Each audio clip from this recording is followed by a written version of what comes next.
ಇವತ್ತು ಕೊಪ್ಪಳ ಅಜ್ಜವರು ಮೊನ್ನೆ ಕಣ್ಣೀರಿಟ್ಟಿದ್ದಾರೆ. ಇಂಥ ಫ್ಯಾಕ್ಟ್ರಿಗಳು ಬಂದ್ರೆ ಅಂತಂದ್ರೆ ನಮ್ಮ ಭಾಗದ ಜನ ತೊಟ್ಲಕ್ಕೆ ಹೋಗೋರು ಕಡಿಮೆ ಆಗ್ತಾರ, ಸ್ಮಶಾನಕ್ಕೆ ಹೋಗೋರು ಜಾಸ್ತಿ ಆಗ್ತಾರ ಅಂತ ತಿಳ್ಕೊಂಡು ಇಂಥ ಫ್ಯಾಕ್ಟ್ರಿಗಳನ್ನ ನಮಗ್ ಕೊಡ್ತೀರಿ ಉತ್ತರ ಕರ್ನಾಟಕ, ಕಲ್ಯಾಣ ಕರ್ನಾಟಕಕ್ಕೆ ಹೇಳ್ತಾರೆ. ಮೊನ್ನೆ ಅಜ್ಜವ್ರು ಹೇಳಿದ್ರು, ಸರ್ಕಾರ ನಮ್ಗೆಲ್ಲರಿಗೆ ತಾಯಿ ಇದ್ದಂಗ ವಿಷ ಕೊಟ್ಟರು ಕುಡಿತೀವಿ, ಹಾಲು ಕೊಟ್ಟರು ಕುಡಿತೀವಿ ಅಂತ ತಿಳ್ಕೊಂಡು ಕಣ್ಣೀರಿಟ್ಟಿದ್ದಾರೆ ಅಧ್ಯಕ್ಷರೇ. ಇದು ನಮ್ಮ ಭಾಗದ ಪರಿಸ್ಥಿತಿ ಅಧ್ಯಕ್ಷರೇ. ಚಲೋ ಚಲೋ ಫ್ಯಾಕ್ಟ್ರಿಗಳೆಲ್ಲ ಈ ಕಡೆ, ವಿಷ ಗಾಳಿ ಅಂತಂದ್ರೆ ಅದ್ರಲ್ಲಿಂದ ಬಂದಿ ಅಂತಂದ್ರೆ ಸಾವುಗಳು ಆಗ್ತಕ್ಕಂಥವೆಲ್ಲರ ಉತ್ತರ ಕರ್ನಾಟಕ, ಕಲ್ಯಾಣ ಕರ್ನಾಟಕ. ಇದು ಯಾಕೆ ತಾರತಮ್ಯ? ಯಾರ ಮುಂದೆ ಹೇಳಿದ ಅಧ್ಯಕ್ಷರೇ? ನಾವು 80 ವರ್ಷದಾಗ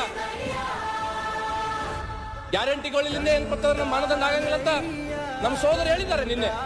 ಅಧ್ಯಕ್ಷರೇ, ಗ್ಯಾರಂಟಿಗಳಿಂದ ಸರ್ಕಾರಗಳು ನಡೀತಾವ, ಗ್ಯಾರಂಟಿಗಳಿಂದ ಓಟ್ಗಳು ಬೀಳ್ತಾವ ಅಂತ ತಿಳ್ಕೊಂಡಿಲ್ಲ ಯಾರು ನಾವು ಅನ್ಕಂಗಿಲ್ಲ.